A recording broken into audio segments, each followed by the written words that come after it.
ভিডিওটা হইল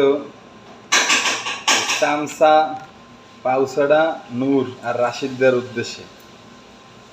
মাদার বোর্ডের বাচ্চায় আর মায়ের আমি চিনি।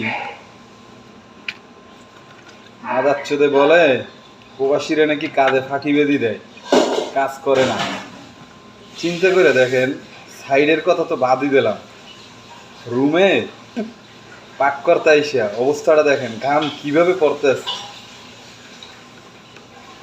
তাই দেখেন, এই যে প্রবাস, এটার নাম হল যে প্রবাস, ঘাম কিভাবে পড়তেছে এটা একটু শুধু দেখেন। মনে হচ্ছে যেন মাথা দিয়ে কেউ পানি ঢালতে আসছে।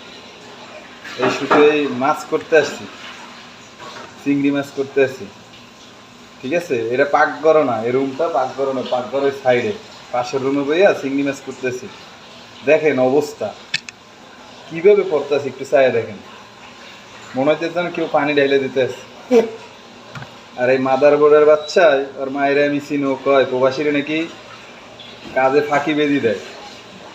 শুয়ারের বাচ্চা, মাদার বোর্ডের বাচ্চা। আর মায়ের আমি চিনি, পাউ সাইডটা দালালি করিয়া পদ পদবি লইয়া তারপরে প্রবাসীদের নিয়ে কটূক্তি করে, প্রবাসীদের নিয়ে বাজে কথা বলে। তোর মতো যদি পাউ ছাড়তে পারতাম আর দালালি করতে পারতাম, তাহলে আর এই প্রবাসে আসা লাগতো না, ঠিক আছে। তুই তো দালাল, তোর জন্মেরও ঠিক নাই, মাদার বোর্ডের বাচ্চা। আর তুই প্রবাসীদের নিয়ে কটূক্তি করস।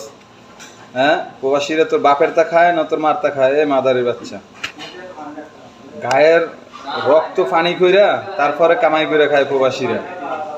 এই যেগুলো ফরতাছে না, এগুলো পরিশ্রম। তোর মতো পাউসাটা আমি না, দালালি করা না, বুঝছোস।